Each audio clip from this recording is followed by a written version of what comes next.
Bonjour, nous continuons notre cours sur la procréation et la sexualité humaine. Nous n'avons pas tout à fait terminé de parler du fonctionnement et de l'anatomie des organes sexuels femelles. Nous verrons ça directement en cours, je préfère l'avoir devant vous pour vous l'expliquer. En revanche, nous allons maintenant parler de la mise en place des organes sexuels. Comment les organes sexuels sont apparus et se sont développés sur le fœtus, puis après sur le nouveau-né, l'enfant et l'adolescent. Donc, nous allons voir d'où ils viennent en commençant la fécondation. Nous allons donc passer dans une première partie sur la cellule œuf, comment entre la cellule œuf et le nouveau-né, les organes sexuels se mettent en place.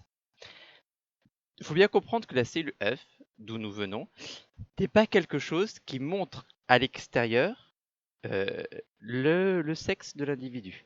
Autrement dit, il n'y a pas de phénotype sexuel sur la cellule œuf. Nous commençons notre vie sans phénotype sexuel. Il n'y a rien que l'on puisse mesurer ou observer qui permette de dire le sexe sur une cellule œuf. Donc, juste après la fécondation, la cellule œuf ne possède pas de sexe phénotypique. Il est impossible de déterminer s'il s'agit d'un mâle ou d'une femelle. Sauf qu'il est possible de regarder quelque chose qui peut être important, qui sont les chromosomes. Si je regarde les chromosomes, donc notre ADN, et que je fais ce qu'on appelle un karyotype, c'est-à-dire que je mets ensemble tous les chromosomes, je vais obtenir des chromosomes différents chez un mâle et chez une femelle. Il y a 46 paires de chromosomes chez l'humain, 22 paires sont les mêmes chez le mâle et chez la femelle, et il n'y a que la 23e paire qui diffère. Chez la femelle, la 23e paire est constituée de chromosomes identiques, X et X. Chez le mâle, nous avons deux chromosomes très différents, un chromosome X et un chromosome Y. Nous avons donc, chacun d'entre nous, dans nos gènes, un sexe qui est un sexe génétique. Il ne se voit pas encore dans la cellule œuf, mais la cellule œuf a déjà ses gènes, donc on sait si on est un mâle génétique ou une femelle génétique en regardant le karyotype. Les génomes n'est pas le même chez un mâle et une femelle, les chromosomes sexuels sont différents. Ils sont XY chez un mâle et ils sont XX chez une femelle. Ceci détermine le sexe génétique. Ce n'est pas le sexe phénotypique, ça ne se voit pas, c'est uniquement au niveau des gènes. On va donc devoir passer un moment du sexe génétique au sexe phénotypique. Vous savez très bien que lorsqu'un bébé naît, on peut savoir tout de suite en le regardant si c'est un mâle ou si c'est une femelle. Donc, c'est pendant la grossesse qu'il y a un passage du sexe génétique au sexe phénotypique. Si je regarde ce qui se passe pendant la grossesse, à l'extérieur, je vais regarder tout d'abord ici, nous sommes à la 7e semaine. 7e semaine, si je regarde les organes génitaux chez le mâle comme chez la femelle, eh ben ce sont les mêmes. Il y a des structures ici qui sont des structures un peu étranges, qu'on va appeler un bourrelet, ici, enfin une protubérance, pardon, ici, et des bourrelets sur les côtés. Protubérance et de bourrelets chez le mâle comme chez la femelle. Puis, à partir de la 7e semaine, les choses vont commencer à changer légèrement. On ne va plus avoir les mêmes organes chez un enfant qui sera plus tard un mâle ou que chez un enfant qui sera plus tard une femelle. Il va y avoir des différences qui apparaissent et qui vont être visibles. Elles ne sont pas visibles jusqu'à la 7e semaine, il faut attendre la 9e semaine pour commencer à voir les différences. Alors, vous voyez, hein, ici on commence à voir. Chez le mâle, en bas, on s'aperçoit que la protubérance forme quelque chose qui va commencer à ressembler au pénis. Et en bas, les bourrelets vont former quelque chose qui ressemble au scrotum. Il n'y a pas encore le testicule à l'intérieur, hein, mais ça forme le scrotum. Chez la femelle, la protubérance va avoir tendance à rentrer pour former quelque chose qu'on appelle le clitoris. Et derrière, les bourrelets vont s'accentuer pour former ce qui va former la vulve et notamment les lèvres vulvaires. Et si je regarde encore un petit peu plus tard, 13e semaine, là on a les organes qui sont bien formés et bien visibles. La protubérance est devenue le pénis, enfin le clitoris pardon, chez la femelle est devenu le pénis chez le mâle. On a vu hein, que le clitoris et le pénis c'était les mêmes organes, même s'ils avaient des formes différentes. Là ça se voit bien, hein, c'est le même organe à la base, la même chose à la base. Et puis dans un cas ça rentre à l'intérieur du corps en grande partie, c'est le cas du clitoris. Et dans l'autre cas, ça reste en grande partie à l'extérieur, c'est le cas du pénis. Et de l'autre côté, le bourrelet a donné soit les lèvres vulvaires chez la femelle, soit le scrotum chez le mâle, où viendra les testicules. Les testicules ne sont pas encore là. Les testicules, elles viendront que après. Alors, comment expliquer cela? Il va falloir comprendre comment ça se passe. En fait, si je regarde à l'intérieur des organes, que je suis à la 7e semaine, eh ben, je vais avoir ceci. Je vais avoir un système urinaire, qui est indiqué ici, avec le rein et puis les canaux qui vont donner tous les canaux urinaires. Et cet organe-là va donner la vessie, et éventuellement va donner l'urètre chez le mâle. Et puis vous avez des tubes, qu'on appelle des canaux, qu'on appelle canaux de Müller, qui est en rose ici, et canaux de Wolf en bleu, c'est le nom des chercheurs qui les ont découverts, qui sont présents chez le mâle comme chez la femelle. Et chez les deux, nous avons notre gonade, qui est ici, qui est encore indifférenciée. Je vous ai dit, on donne le terme de gonade à la testicule et à l'ovaire, parce qu'il faut faire de la même manière. Il faut bien comprendre que c'est normal qu'ils fassent de la même manière, vu qu'à la base, c'est le même organe. Chez le tout jeune fœtus, c'est le même organe. Pour l'instant, cet organe-là, on ne sait pas s'il va donner des testicules ou des ovaires. Et nous avons derrière des canaux de Wolf et de Müller qui vont donner des organes sexuels, mais on ne sait pas encore ce que ça va donner. Donc au cours du développement, on a une gonade indifférenciée qui se met en place dans l'embryon. Elle est identique chez le mâle et chez la femelle. Et les autres organes sexuels sont là, mais c'est également indifférencié. On ne sait pas encore si ça va être des mâles ou des femelles. Et il va y avoir quelque chose qui va déclencher la transformation en mâle ou en femelle. Si je regarde ce qui se passe chez le mâle, au bout d'un certain temps, je m'aperçois que mes canaux Müller ont disparu, il ne reste plus que les canaux de Wolf.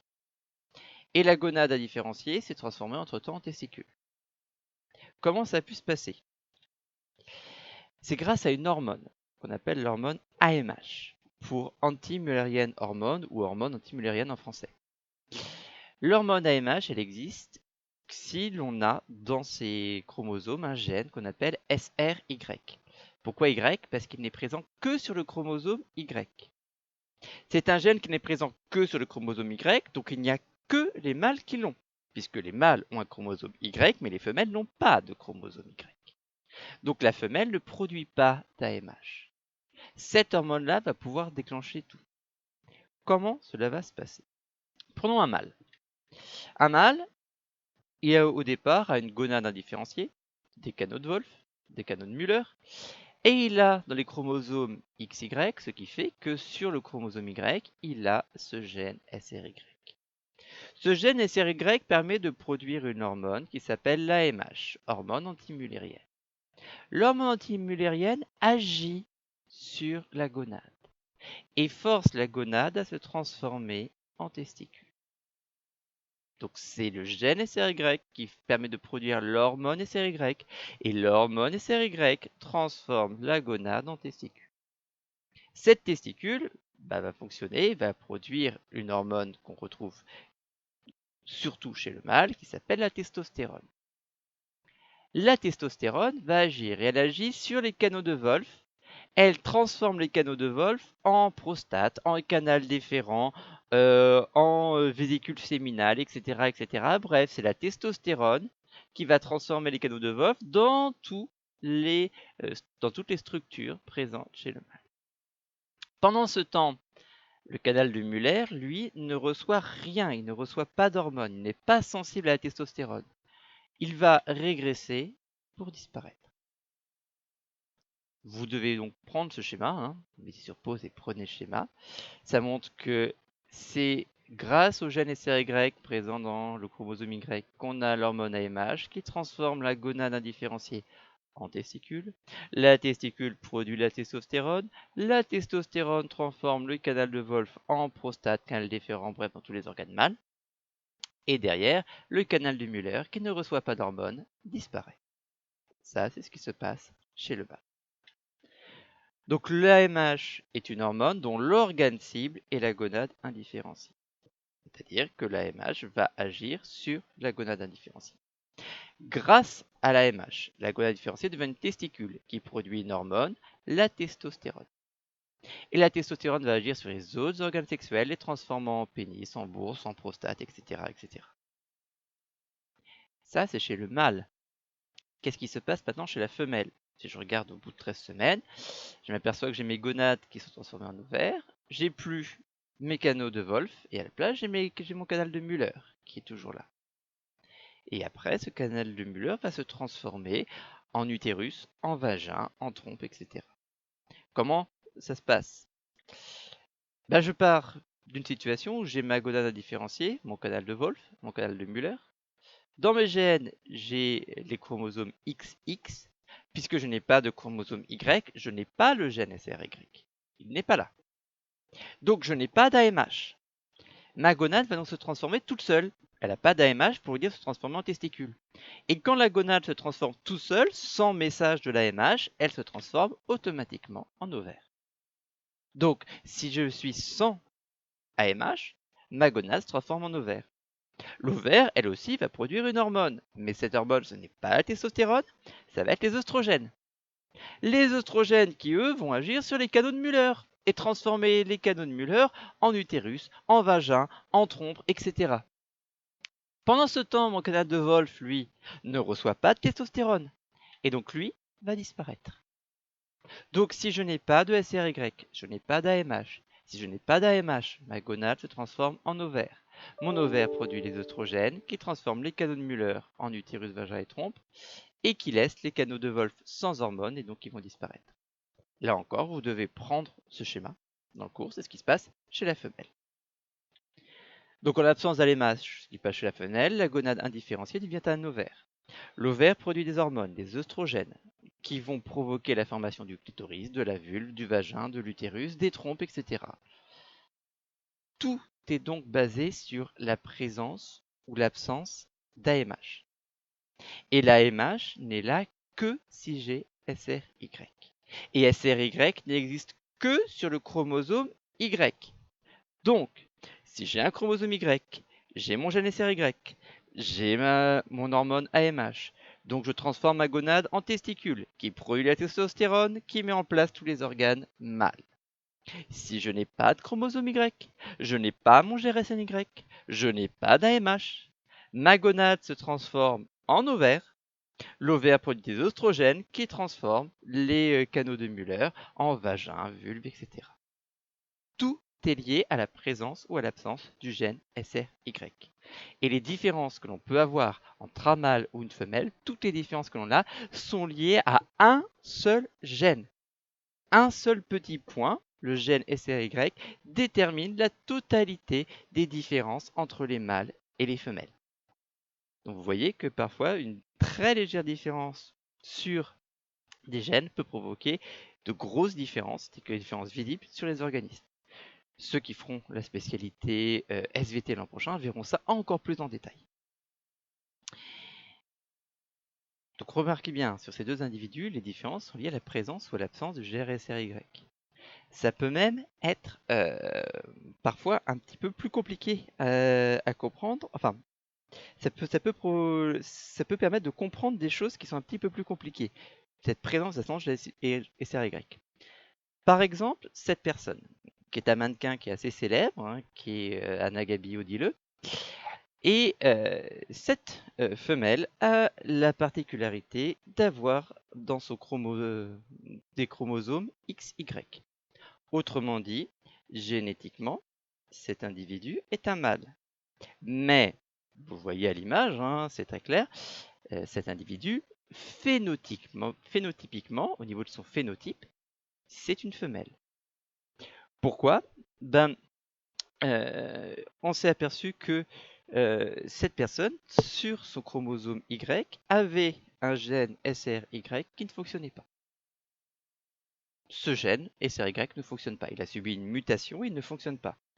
Donc, à partir de ce moment-là, le gène SRY qui ne fonctionne pas ne permet pas de produire d'AMH, qui n'a pas permis de différencier nos testicules, enfin notre gonade en testicules. Donc à la place, il y a eu formation d'ovaires et derrière toute la chaîne de réaction qui fait qu'on a obtenu une femelle, même si génétiquement, si je regardais le karyotype, je verrais XY. Donc nous avons ici une femelle qui possède un chromosome Y parce qu'elle a un gène SRY qui ne fonctionne pas. Tout est donc lié au gène SRY. Ça explique ce qui se passe jusqu'à la naissance. Mais après la naissance, vous savez que les organes sexuels continuent à changer. Ils continuent à changer, notamment au niveau de la puberté. Et là, on va essayer de comprendre ce qui se passe au moment de la puberté. Oui, donc, lors de la naissance, le nouveau-né a un sexe phénotypique exprimé suivant la présence ou l'absence du gène SRY. Donc, qu'est-ce qui se passe après au niveau de la puberté? Lorsque vous naissez, je vous ai parlé des gonades, les ovaires ou les testicules, et je vous ai dit qu'ils produisent des hormones. Donc en fait, nos gonades fonctionnent déjà pour une partie de leur activité dès avant la naissance. Mais en revanche, ils ne produisent pas d'ovaires, ils ne produisent pas de testicules. Ils ne produisent pas d'ovules, ils ne produisent pas de testicules. À la naissance, les organes sexuels sont formés, mais ils sont fonctionnels ni pour la procréation, ni pour la sexualité.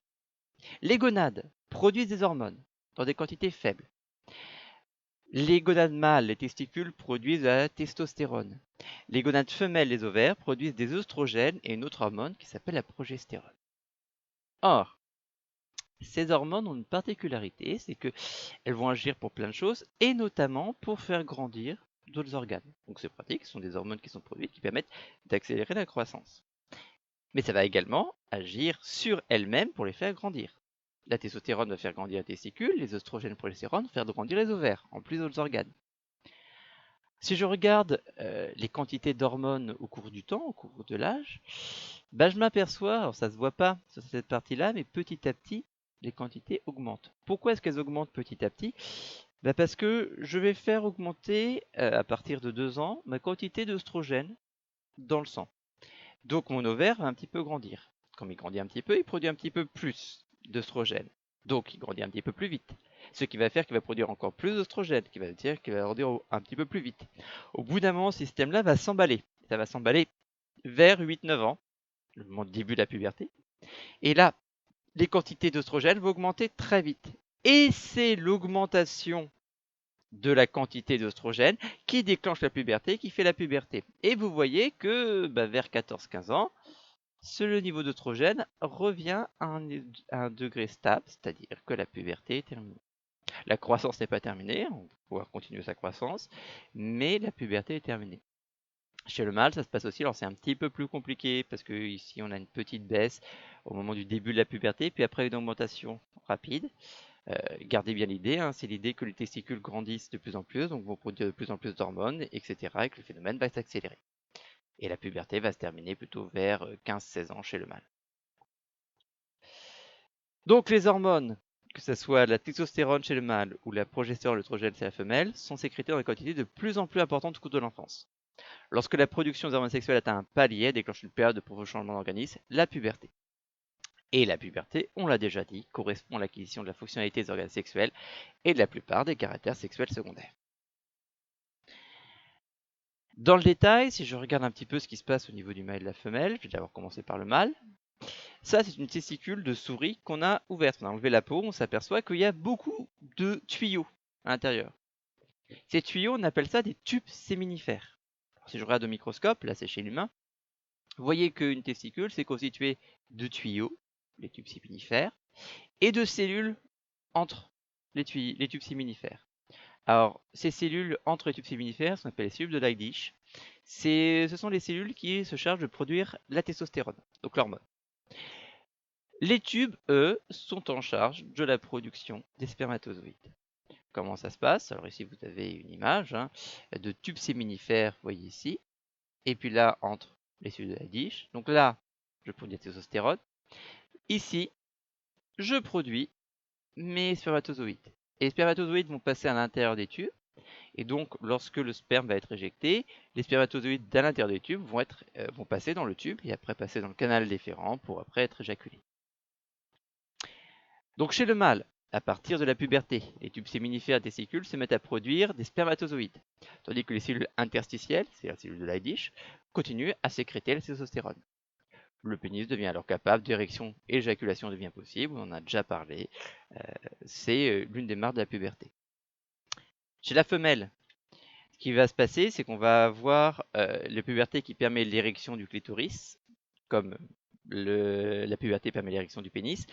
L'érection du clitoris, naturellement, se voit beaucoup moins du fait du caractère interne du clitoris. Et ça va également mettre en place le cycle menstruel, le cycle de la femelle. Alors le cycle de la femelle, c'est quelque chose qui varie d'une femme à l'autre en termes de durée. C'est entre 21 et 35 jours, avec une moyenne à 28 jours. Ici, on va raisonner sur un cycle à 28 jours. On raisonne comme ça parce que c'est ce qui est le plus fréquent, parce qu'il faut bien raisonner sur quelque chose. Mais gardez à l'idée que ça change d'une femelle à une autre, et le fait qu'un cycle soit plus court ou plus long ne change pas la fonctionnalité des organes sexuels.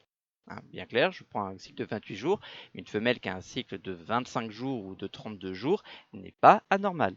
C'est juste que nous, on raisonne sur 28 jours parce que c'est plus fréquent. Donc, qu'est-ce qui va se passer pendant ce cycle? Plusieurs choses. Il va d'abord y avoir l'utérus. Alors vous savez que le cycle se repère à l'extérieur grâce aux règles.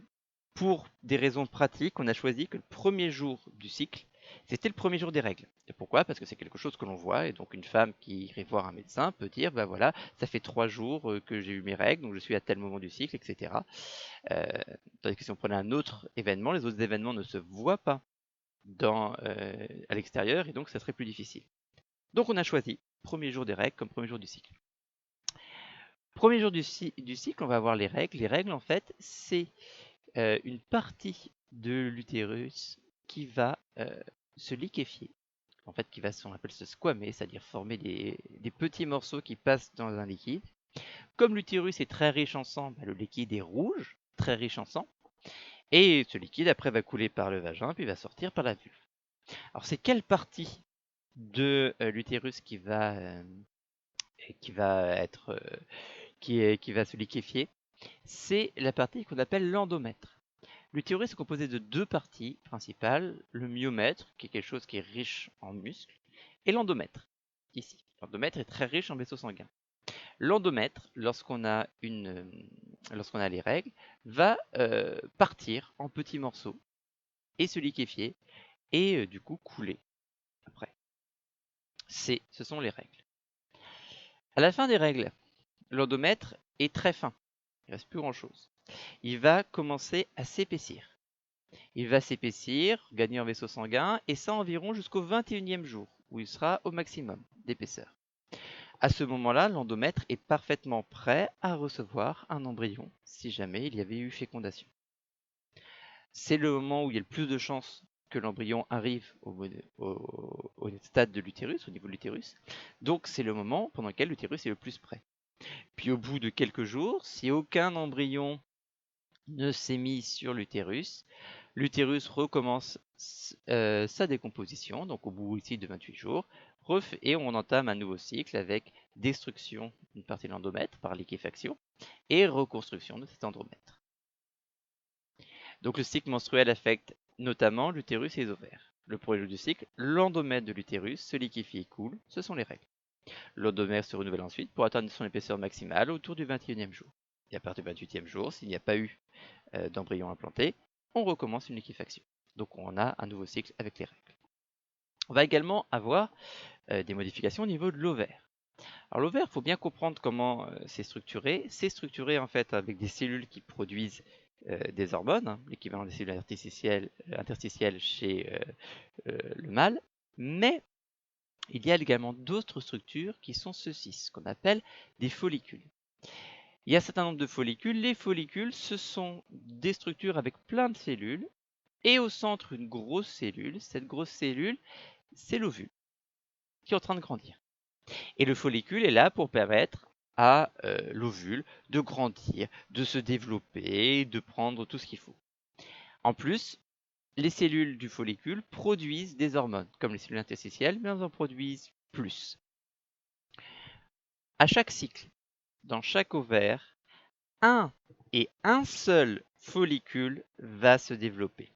Ça commence au premier jour du cycle, le follicule grandit. Quand il grandit, son ovule à l'intérieur grandit également. L'ovule, c'est la partie qui est représentée en bleu ici. Le jour de l'ovulation, le 14e jour, donc c'est-à-dire en plein milieu du cycle, le follicule jette l'ovule dans les trompes. Donc on a un ovule libre qui passe dans les trompes et le follicule a jeté l'ovule. Ce follicule ne va pas disparaître. Le follicule va se transformer dans ce qu'on va appeler un corps jaune. Et ce corps jaune, petit à petit, va régresser jusqu'à devenir très petit. tant que c'est un corps jaune, le follicule va continuer à produire des hormones, et ça sera important. Et c'est lorsque le follicule ne sera plus en mesure de produire suffisamment d'hormones que pourront commencer les nouvelles règles, et donc un nouveau cycle. Mais ça, on verra ça un petit peu plus tard. Point important, il n'y a qu'un follicule par ovaire qui se développe à chaque cycle. Autre point, les follicules ne se renouvellent pas. Donc une fois qu'un follicule a jeté son ovule, ce follicule va régresser et quasiment disparaître.